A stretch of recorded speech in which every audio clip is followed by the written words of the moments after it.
Jenny Gutierrez, bakit di mo sabihin? Ay sina. Jenny Gutierrez, bakit di mo sabihin? Jenny Gutierrez, ngayon kaya. Shasna Laparan, Katips. Teres Malbag, Broken Blues. Lisa Lorena, Family Matters. At Sunshine Dizon, Walker. Pinagkakaloob ang pinakapasado aktres kay Jenny Gutierrez, bakit di mo sabihin?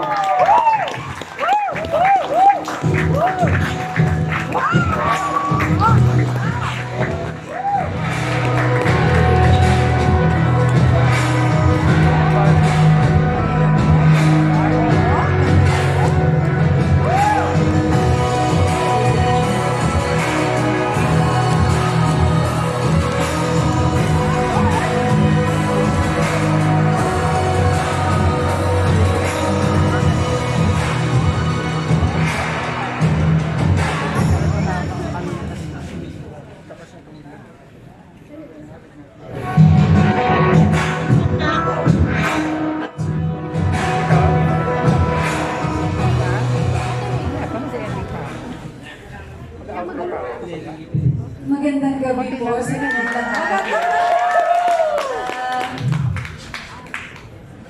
Nung grade 5, muntik na po ako makick out sa dami ng absent. Kaya sabi ko, hindi ako mag-a-absent sa gawad pasado. Dahil mga guro, mga judge, kaya una sa lahat, syempre maraming salamat po sa gawad pasado. Alam ko na grabe ang sakripisyo ng pagiging isang guro at madami po talaga kayong mga makakalagang ginagawa pero patuloy nyo rin pinapahalagahan ng mga pelikula. Kaya maraming salamat po. Thank you. Syempre kay Direk Real, ang aming director, at kay Flo, ang aming writer. Ang bakit di mo sabihin ay kwento ng isang deaf couple. At kwento po talaga ito ng pamilya ni Flo na isang coda. Isa po siyang child of deaf adult. So thank you, Flo, sa pagbabahagi ng kwento mo sa amin. At syempre higit sa lahat, salamat kay Disney at kay Teacher Jam kasi sila po talaga ang mga naging guro namin ni JC at ni Althea sa FSL na Filipino Sign Language. Pangarap ko na balang araw ay yung mga deaf roles ang gaganap ay talagang deaf actors. Si Disney gustong mag-artista niyan, kaya yung mga director dito napakahusay din po ng artista niyan. At sana yung deaf community po dito sa Pilipinas talagang pahalagahan natin.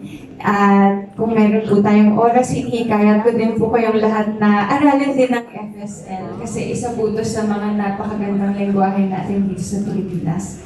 And thank you po kay JC De Vera at Althea na may angking swerte yata kasi kami ni Sir Baron ay nagtagumpay bilang mga magulang niya. Kaya thank you, Althea.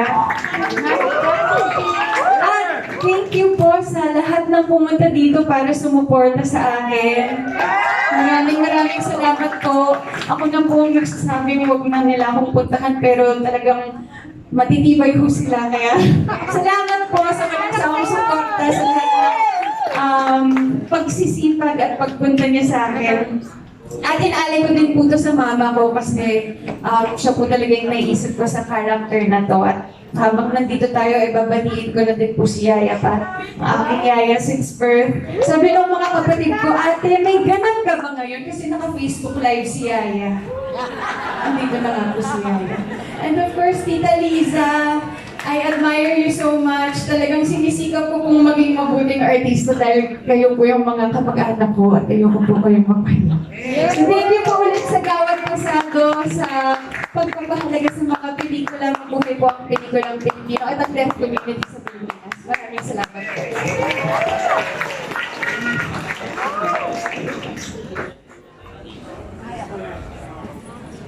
At ngayon, nalaman na natin ang pinakapasadong aktor at aktres. Ngayon naman, ating aalamin ang pinakapasalong pelikula ng taon. Ang huling parangan ngayong gabi.